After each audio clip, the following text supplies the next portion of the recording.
ಸಮುದ್ರ ತೀರದಲ್ಲಿ ತೀವ್ರವಾಗಿ ಅಪ್ಪಳಿಸ್ತಿರೋ ರಕ್ಕಸ ಗಾತ್ರದ ಅಲೆಗಳು, ರಣವೇಗದಲ್ಲಿ ಬೀಸ್ತಿರೋ ಗಾಳಿ, ಸಮುದ್ರ ತೀರದಲ್ಲಿ ನಿಂತಿದ್ದ ನೂರಾರು ಜನರನ್ನ ವಾಪಸ್ ಕಳಿಸ್ತಿರೋ ಭದ್ರತಾ ಸಿಬ್ಬಂದಿ. ಆಂಧ್ರ ಹಾಗೂ ಒಡಿಶಾದ ಕರಾವಳಿ ಪ್ರದೇಶದಲ್ಲಿ ಮೊಂತಾ ಚಂಡಮಾರುತದ ಪ್ರಭಾವಕ್ಕೆ ಸೃಷ್ಟಿಯಾಗಿರೋ ಆರ್ಭಟ ಇದು. ಬಂಗಾಳಕೊಲ್ಲಿಯಲ್ಲಿ ವಾಯುಭಾರ ಕುಸಿತದ ಕಾರಣಕ್ಕೆ ಮೊಂತಾ ಚಂಡಮಾರುತ ಆಂಧ್ರದ ಮಚಿಲಿಪಟ್ಟಣಂ ಮತ್ತು ಕಳಿಂಗಪಟ್ಟಣಂ ನಡುವಿರೋ ಕಾಕಿನಾಡ ಸಮುದ್ರ ತೀರಕ್ಕೆ ಅಪ್ಪಳಿಸಿದೆ. ಚಂಡಮಾರುತದ ಹೊಡೆತಕ್ಕೆ ಪ್ರತಿ ಗಂಟೆಗೆ 110 ಕಿಲೋಮೀಟರ್ ರಣವೇಗದ ಬಿರುಗಾಳಿ ಅಬ್ಬರ ಆರಂಭವಾಗಿದ್ದು ಭಾರಿ ಮಳೆ ಶುರುವಾಗಿದೆ.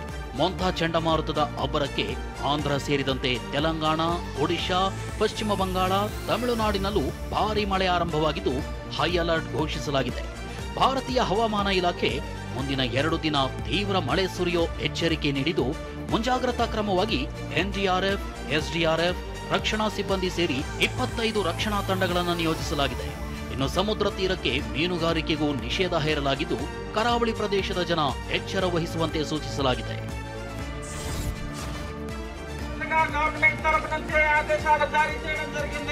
తీవ్ర తుఫాను ఉన్న కారణంగా ప్రజలు వారి వారి ఇళ్ల నుండి బయటకు రావద్దని విజ్ఞప్తి.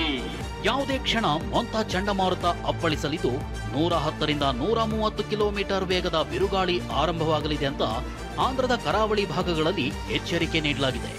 ಮನೆಗಳಿಂದ ಹೊರಬರದಂತೆ ಕಾಕಿನಾಡ ಹಾಗೂ ಸುತ್ತಲ ಭಾಗದ ಜನರಿಗೆ ಸ್ವತಃ ರಕ್ಷಣಾ ಸಿಬ್ಬಂದಿ ತೆರಳಿ ಮೈಕ್ ಮೂಲಕ ಎಚ್ಚರಿಸಿದ್ದಾರೆ. ಇನ್ನು ಯಾವುದೇ ಜೀವಹಾನಿ, ಆಸ್ತಿಪಾಸ್ತಿ ಹಾನಿ ತಪ್ಪಿಸೋಕೆ ಮುಂಜಾಗ್ರತಾ ಕ್ರಮ ವಹಿಸಲಾಗಿದೆ. ಬೋಟ್ಗಳು, ಲೈಫ್ ಜಾಕೆಟ್ಗಳು ಸೇರಿದಂತೆ ರಕ್ಷಣಾ ಉಪಕರಣಗಳನ್ನು ಸಿದ್ಧಪಡಿಸಿಟ್ಟುಕೊಳ್ಳಲಾಗಿದೆ. ಮೊಂತಾ ಚಂಡಮಾರುತ ಹಿನ್ನೆಲೆ ಆಂಧ್ರದಿಂದ ಕರ್ನಾಟಕ, ತಮಿಳುನಾಡಿಗೆ ತೆರಳಬೇಕಿದ್ದ 50ಕ್ಕೂ ಅಧಿಕ ರೈಲು ಪ್ರಯಾಣವನ್ನ ತಡೆಹಿಡಿಯಲಾಗಿದೆ. ಇತ್ತ ತೆಲಂಗಾಣದ ಹೈದರಾಬಾದ್ನಲ್ಲಿ 35ಕ್ಕೂ ಹೆಚ್ಚು ವಿಮಾನಗಳ ಹಾರಾಟವನ್ನ ಸ್ಥಗಿತಗೊಳಿಸಲಾಗಿದೆ. ಮೊಂತಾ ಚಂಡಮಾರುತದ ತೀವ್ರತೆ ಭೀಕರವಾಗಿ ಇರಲಿದ್ದು ಆಂಧ್ರದ ಕಾಕಿನಾಡ ಕರಾವಳಿ ಪ್ರದೇಶದಲ್ಲಿರೋ ಜನರಿಗೆ ತಮ್ಮ ಮನೆಗಳು ಕುಸಿದು ಬೀಳೋ ಭಯ ಕಾಡಿದೆ. ರಕ್ಷಣಾ ಪಡೆ ಸಿಬ್ಬಂದಿ ಮತ್ತು ಅಧಿಕಾರಿಗಳು ಜನರ ಮನೆಗಳತ್ತ ತೆರಳಿ ಕೂಡಲೇ ಮನೆಗಳಿಗೆ ಬೀಗ ಹಾಕಿ ಪರಿಹಾರ ಕೇಂದ್ರಕ್ಕೆ ತೆರಳುವಂತೆ ಮನವಿ ಮಾಡಿದ್ದಾರೆ.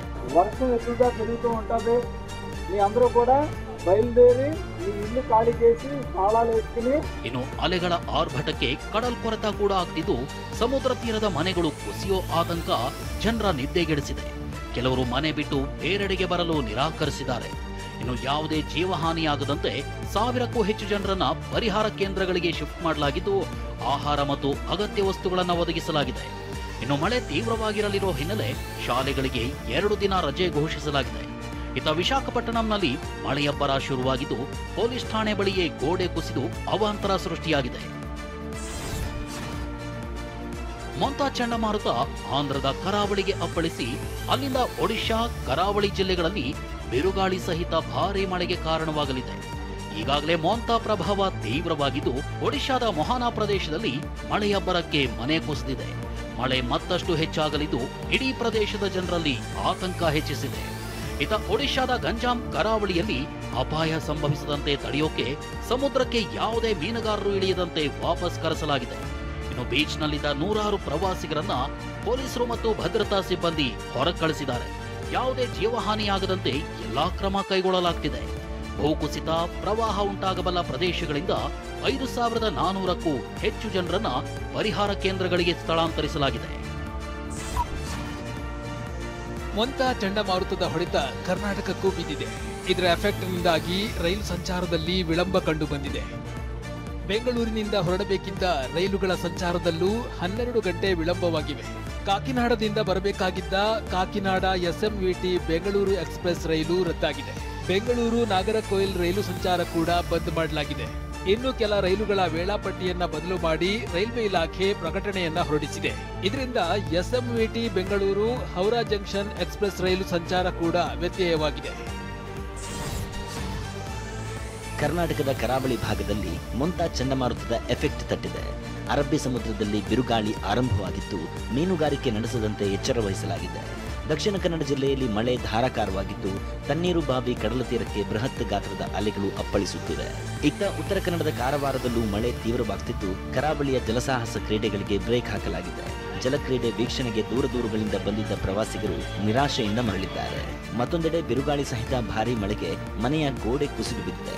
ಹಾಸನದ ಸಕಲೇಶಪುರದ ಬೇಡರ ಜಗಲಿ ಗ್ರಾಮದಲ್ಲಿ ಮನೆ ಗೋಡೆ ಕುಸಿದು ಬಿದ್ದು ಆಟೋ ರಿಕ್ಷಾ ಸಂಪೂರ್ಣ ಜಖಂಗೊಂಡಿದೆ. ಅದೃಷ್ಟವಶಾತ್ ಮನೆಯಲ್ಲಿದ್ದವರು ಪ್ರಾಣಾಪಾಯದಿಂದ ಪಾರಾಗಿದ್ದಾರೆ. ಮತ್ತೊಂದೆಡೆ ಮೊಂತಾ ಪರಿಣಾಮದಿಂದ ಕರ್ನಾಟಕದಲ್ಲಿ ಸಾಧಾರಣ ಮಳೆಯಾಗುವ ಸಾಧ್ಯತೆ ಇದೆ ಅಂತ ಹವಾಮಾನ ತಜ್ಞ ಸಿಎಸ್ ಪಾಟೀಲ್ ಹೇಳಿದ್ದಾರೆ. ಬೆಂಗಳೂರಲ್ಲಿ ಡೆಲಿವರಿ ಬಾಯ್ನಿಂದ ಬ್ರೆಜಿಲ್ ಮೂಲದ ಮಾಡೆಲ್ಗೆ ಲೈಂಗಿಕ ಕಿರುಕುಳ ಎಸಗಿದ ಆರೋಪ ಕೇಳಿಬಂದಿದೆ. Blinkit delivery boy Kumar Rao RT ನಗರದಲ್ಲಿರುವ ಮಾಡೆಲ್ ಮನೆಯಲ್ಲಿ ಲೈಂಗಿಕ ಕಿರುಕುಳ ಎಸಗಿದ ಆರೋಪ ಕೇಳಿಬಂದಿದೆ. ಫುಡ್ ಡೆಲಿವರಿ ಕೊಡಲು ಬಂದಿದ್ದಾಗ ಖಾಸಗಿ ಅಂಗ ಮುಟ್ಟಿ ಎಸ್ಕೇಪ್ ಆಗಿದ್ದ ಎನ್ನಲಾಗಿದೆ. ಅಕ್ಟೋಬರ್ 17ರಂದು ನಡೆದಿರುವ ಘಟನೆ ತಡವಾಗಿ ಬೆಳಕಿಗೆ ಬಂದಿದೆ. ಕಾಲೇಜು ವಿದ್ಯಾರ್ಥಿಯಾಗಿರುವ ಕುಮಾರ್ ರಾವ್ ಪಾರ್ಟ್ ಟೈಮ್ ಆಗಿ ಬ್ಲಿಂಕಿಟ್ ಡೆಲಿವರಿ ಮಾಡುತ್ತಿದ್ದ. ಕುಮಾರ್ ರಾವ್ ನೀಚ ಕೃತ್ಯ ಸಿಸಿ ಕ್ಯಾಮೆರಾದಲ್ಲಿ ಸೆರೆಯಾಗಿದ್ದು ಈತನನ್ನು ಬಂಧಿಸಿದ ಪೊಲೀಸರು ವಿಚಾರಣೆ ನಡೆಸಿದ್ದಾರೆ. ಪತಿಯನ್ನು ಬಿಟ್ಟು ತನ್ನ ಜೊತೆ ಲಿವಿಂಗ್ ರಿಲೇಶನ್ಶಿಪ್ನಲ್ಲಿ ಇದ್ದ ಮಹಿಳೆಗಾಗಿ ಕಳ್ಳನೊಬ್ಬ ದುಬಾರಿ ಮೊಬೈಲ್ಗಳನ್ನು ಕದ್ದು ಸಿಕ್ಕಿಬಿದ್ದಿದ್ದಾನೆ.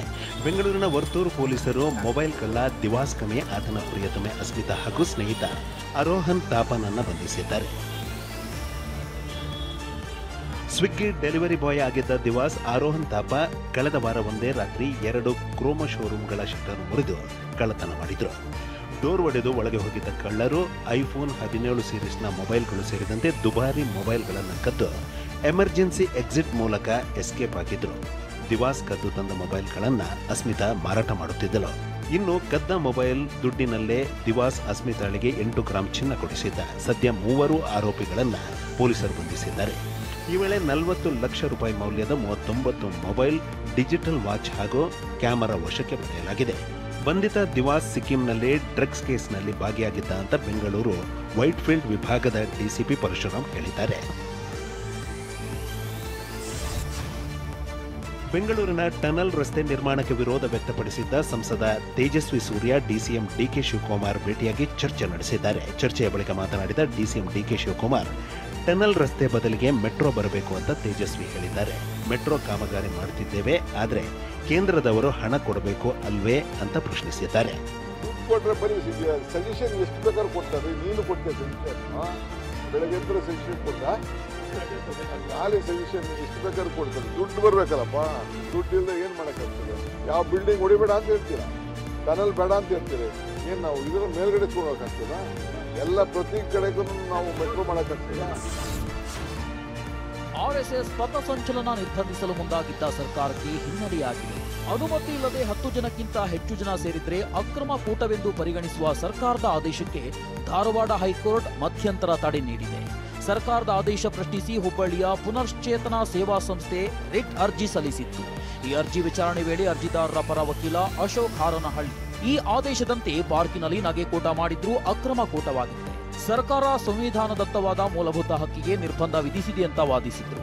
ವಾದ ಆಲಿಸಿದ ಹೈಕೋರ್ಟ್ ಸಂವಿಧಾನ ನೀಡಿರುವ ಹಕ್ಕನ್ನ ಆದೇಶ ಕಿತ್ತುಕೊಳ್ಳಲಾಗದು ಎಂದಿದೆ. ಸರ್ಕಾರದ ಆದೇಶಕ್ಕೆ ಮಧ್ಯಂತರ ತಡೆ ನೀಡಿದೆ. ಚಿತ್ರಪುರದಲ್ಲಿ ಆರ್ಎಸ್ಎಸ್ ಪಥಸಂಚಲನ ವಿವಾದ ಸಂಬಂಧ ಕಲಬುರಗಿ ಡಿಸಿ ಕಚೇರಿಯಲ್ಲಿ ನಡೆದ ಶಾಂತಿ ಸಭೆ ವಾಗ್ವಾದದಲ್ಲಿ ಅಂತ್ಯವಾಗಿದೆ. ಡಿಸಿ ಫೌಜಿಯಾ, ಎಸ್ಪಿ ಅಡ್ಡೂರು ಶ್ರೀನಿವಾಸುಲು ನೇತೃತ್ವದಲ್ಲಿ ನಡೆದ ಸಭೆಯಲ್ಲಿ ಆರ್ಎಸ್ಎಸ್, ಭೀಮ್ ಆರ್ಮಿ, ದಲಿತ ಪ್ಯಾಂಥರ್ಸ್ ಸೇರಿದಂತೆ 10 ಸಂಘಟನೆಗಳ ನಾಯಕರು ಭಾಗಿಯಾಗಿದ್ದರು. ಆದರೆ ಸಭೆಯಲ್ಲಿ ಆರ್ಎಸ್ಎಸ್ ಮತ್ತು ಇತರ ಸಂಘಟನೆಗಳ ಸದಸ್ಯರ ನಡುವೆ ವಾಗ್ವಾದ ನಡೆದಿದೆ. ಇದರಿಂದ ಸಭೆ ಅರ್ಧಕ್ಕೆ ಮೊಟಕುಗೊಂಡಿದೆ. ಎಲ್ಲ ಸಂಘಟನೆಗಳ ಲಿಖಿತ ಹೇಳಿಕೆ ಆಧಾರದ ಮೇಲೆ ಕಲಬುರಗಿ ಜಿಲ್ಲಾಡಳಿತ ಹೈಕೋರ್ಟ್ಗೆ ಲಿಖಿತ ವರದಿ ಸಲ್ಲಿಸಲಿದೆ. ಇದರಿಂದ ಆರ್ಎಸ್ಎಸ್ ಪಥಸಂಚಲನದ ಚೆಂಡು ಇದೀಗ ಮತ್ತೆ ಹೈಕೋರ್ಟ್ ಅಂಗಳಕ್ಕೆ ತಲುಪಿದೆ. ಇನ್ನು ಶಾಂತಿ ಸಭೆಯಿಂದ ಹೊರಬರುತ್ತಿದ್ದಂತೆ ದಲಿತ ಸಂಘಟನೆಗಳ ಕಾರ್ಯಕರ್ತರು ಆರ್ಎಸ್ಎಸ್ ವಿರುದ್ಧ ಧಿಕ್ಕಾರ ಕೂಗಿದ್ದಾರೆ. ಲಾಠಿ ಬಿಟ್ಟು ಪಥಸಂಚಲನ ಮಾಡಲು ಆರ್ಎಸ್ಎಸ್ ಒಪ್ಪಿಲ್ಲ ಅಂತ ಆಕ್ರೋಶ ಹೊರಹಾಕಿದ್ರು. ದೆಹಲಿಯಲ್ಲಿ ಪ್ರಧಾನಿ ಮೋದಿ ಛತ್ ಪೂಜೆಗಾಗಿ ನಕಲಿ ಯಮುನಾ ನದಿ ಸೃಷ್ಟಿಸಲಾಗಿದೆ ಅಂತ ಆಪ್ ಆರೋಪಿಸಿದೆ. ಛತ್ ಪೂಜೆ ಹಿನ್ನೆಲೆಯಲ್ಲಿ ಮೋದಿ ವಾಸುದೇವ್ ಘಾಟ್ನಲ್ಲಿ ಪುಣ್ಯ ಸ್ನಾನ ಮಾಡಲಿದ್ದಾರೆ. ಆದರೆ ಯಮುನಾ ನದಿ ನೀರು ಕಲುಷಿತವಾಗಿರೋದ್ರಿಂದ ಮೋದಿ ಸ್ನಾನಕ್ಕಾಗಿ ಫಿಲ್ಟರ್ ನೀರು ಬಳಸಿ ನಕಲಿ ನದಿ ಸೃಷ್ಟಿಸಲಾಗಿದೆ ಅಂತ ಆಪ್ ಕಿಡಿಕಾರಿದೆ. ಸಾಮಾನ್ಯ ಜನರು ಕಲುಷಿತಗೊಂಡಿರೋ ನೀರಿನಲ್ಲಿ ಸ್ನಾನ ಮಾಡಿದರೆ ಮೋದಿ ಫಿಲ್ಟರ್ ನೀರಿನಲ್ಲಿ ಸ್ನಾನ ಮಾಡ್ತಾರೆ ಅಂತ ಆಪ್ ಕಿಡಿಕಾರಿದೆ. ಆರ್ಜೆಡಿ ಕಾಂಗ್ರೆಸ್ ಒಳಗೊಂಡ ಮಹಾಗಠಬಂಧನ್ ಬಿಹಾರ ವಿಧಾನಸಭಾ ಚುನಾವಣೆಗೆ ಪ್ರಣಾಳಿಕೆ ರಿಲೀಸ್ ಮಾಡಿದೆ. ತೇಜಸ್ವಿ ಕಾ ಪ್ರಾಣ್ ಪತ್ರ ಹೆಸರಿನ ಪ್ರಣಾಳಿಕೆಯಲ್ಲಿ ಮಹಾಗಠಬಂಧನ್ ಗ್ಯಾರಂಟಿಗಳ ಸುರಿಮಳೆಗೈದಿದೆ. ಅಧಿಕಾರಕ್ಕೆ ಬಂದ 20 ದಿನದಲ್ಲಿ ಪ್ರತಿ ಕುಟುಂಬಕ್ಕೆ ಸರ್ಕಾರಿ ಉದ್ಯೋಗ ನೀಡಲು ಕಾನೂನು ರಚಿಸುತ್ತೇವೆ. ಮಹಿಳೆಯರ ಖಾತೆಗೆ ತಿಂಗಳಿಗೆ 2,500 ಹಣ, ತಿಂಗಳಿಗೆ 200 ಯೂನಿಟ್ ಉಚಿತ ವಿದ್ಯುತ್, 25 ಲಕ್ಷ ತನಕ ಉಚಿತ ವೈದ್ಯಕೀಯ ಚಿಕಿತ್ಸೆ, ಹಳೆಯ ಪಿಂಚಣಿ ಯೋಜನೆ ಮರುಸ್ಥಾಪನೆ, ನೀರಾ ಉತ್ಪಾದನೆಗೆ ಕಾನೂನು ಮಾನ್ಯತೆ, ವಕ್ಫ್ ತಿದ್ದುಪಡಿ ಮಸೂದೆಗೆ ತಡೆ ಸೇರಿದಂತೆ ಹಲವು ಗ್ಯಾರಂಟಿಗಳನ್ನು ಮಹಾಗಠಬಂಧನ್ ನೀಡಿದೆ. ವಿಪಕ್ಷ ನಾಯಕ ರಾಹುಲ್ ಗಾಂಧಿ ಬುಧವಾರದಿಂದ ಬಿಹಾರ ಚುನಾವಣಾ ಪ್ರಚಾರ ಆರಂಭಿಸಲಿದ್ದಾರೆ. ಮಹಾಗಠಬಂಧನ್ ಸಿಎಂ ಅಭ್ಯರ್ಥಿ ತೇಜಸ್ವಿ ಯಾದವ್ ಜೊತೆ ರಾಗ ಪ್ರಚಾರ ಮತಯಾಚನೆ ನಡೆಸಲಿದ್ದಾರೆ. ಅನುಮಾನಾಸ್ಪದವಾಗಿ ಸಾವನ್ನಪ್ಪಿದ್ದ ಶ್ರೀನಿವಾಸ್ ಎಂಬುವರ ಸಮಾಧಿ ಅಗೆದು ಶವದ ಅವಶೇಷಗಳನ್ನ ತೆಗೆಯುವ ವಿಫಲ ಯತ್ನ ನಡೆದಿದೆ. ಕೋಲಾರ ಜಿಲ್ಲೆ ಮಾಲೂರು ತಾಲೂಕು ಅಗರ ಗ್ರಾಮದಲ್ಲಿ ಈ ಕೃತ್ಯ ನಡೆದಿದೆ. ಸ್ಥಳಕ್ಕೆ ಪಂಚಾಯಿತಿ ಅಧಿಕಾರಿಗಳು, ಪೊಲೀಸರು ಭೇಟಿ ನೀಡಿ ಪರಿಶೀಲನೆ ನಡೆಸಿದ್ದಾರೆ. ಬಳಿಕ ದುಷ್ಕರ್ಮಿಗಳು ಅಗೆದಿದ್ದ ಸಮಾಧಿಯನ್ನ ಶ್ರೀನಿವಾಸ್ ಕುಟುಂಬದವರು ಮುಚ್ಚಿ ಪೂಜೆ ಮಾಡಿದ್ದಾರೆ.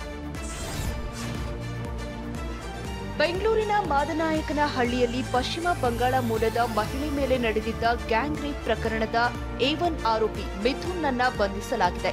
ಪ್ರಕರಣದ ಪ್ರಮುಖ ಆರೋಪಿಯಾಗಿರುವ ಮಿಥುನ್ ಶಿವಗಂಗೆ ಬಳಿ ತಲೆಮರೆಸಿಕೊಂಡಿದ್ದ ಎನ್ನಲಾಗಿದೆ. ಮಿಥುನ್ ಬಂಧನದಿಂದ ಪ್ರಕರಣದ ಎಲ್ಲಾ ಆರೋಪಿಗಳನ್ನ ಬಂಧಿಸಿದಂತಾಗಿದೆ. ಪೊಲೀಸರು ಟೆಕ್ನಿಕಲ್ ಎವಿಡೆನ್ಸ್ ಸಂಗ್ರಹಿಸಲು ಮುಂದಾಗಿದ್ದಾರೆ. ಗೋವಾದಿಂದ ಬೆಂಗಳೂರಿಗೆ ಸಾಗಿಸುತ್ತಿದ್ದ 1 ಕೋಟಿ ರೂಪಾಯಿ ಹಣವನ್ನ ಕಾರವಾರ ತಾಲೂಕಿನ ಮಾಜಾಳಿ ಚೆಕ್ಪೋಸ್ಟ್ ಬಳಿ ತಪಾಸಣೆ ವೇಳೆ ವಶಕ್ಕೆ ಪಡೆಯಲಾಗಿದೆ. ಖಾಸಗಿ ಬಸ್ನಲ್ಲಿ ಕಲ್ಪೇಶ್ ಕುಮಾರ್ ಹಾಗೂ ಬೊಮ್ರಾ ರಾಮ್ ಎಂಬುವರ ಬ್ಯಾಗ್ನಲ್ಲಿ ಹಣ ಪತ್ತೆಯಾಗಿದೆ. ಈ ಹಣ ಎಮ್ಸಾನ್ ಹಾರ್ಡ್ವೇರ್ ಕಂಪನಿಗೆ ಸೇರಿದ್ದು ಟ್ಯಾಕ್ಸ್ ತಪ್ಪಿಸಲು ನಗದು ರೂಪದಲ್ಲಿ ಸಾಗಿಸುತ್ತಿದ್ದರು ಎನ್ನಲಾಗಿದೆ. ಹಣವನ್ನ ತೆರಿಗೆ ಇಲಾಖೆಗೆ ಒಪ್ಪಿಸಲಾಗಿದೆ. ಪೊಲೀಸ್ ಇಲಾಖೆಯ ಕಾನ್ಸ್ಟೇಬಲ್ಗಳು, ಹೆಡ್ ಕಾನ್ಸ್ಟೇಬಲ್ಗಳು ಇನ್ಮುಂದೆ ಸ್ಟೋಚ್ ಹ್ಯಾಟ್ ಬದಲಿಗೆ ಪೀಕ್ ಕ್ಯಾಪ್ ಬಳಸಲಿದ್ದಾರೆ. ವಿಧಾನಸೌಧದ ಬ್ಯಾಂಕ್ವೆಟ್ ಹಾಲ್ನಲ್ಲಿ ನಡೆದ ಕಾರ್ಯಕ್ರಮದಲ್ಲಿ ಸಿಎಂ ಸಿದ್ದರಾಮಯ್ಯ, ಗೃಹ ಸಚಿವ ಪರಮೇಶ್ವರ್ 600ಕ್ಕೂ ಹೆಚ್ಚು ಪೊಲೀಸರಿಗೆ ಪೀಕ್ ಕ್ಯಾಪ್ ವಿತರಣೆ ಮಾಡಿದ್ದಾರೆ.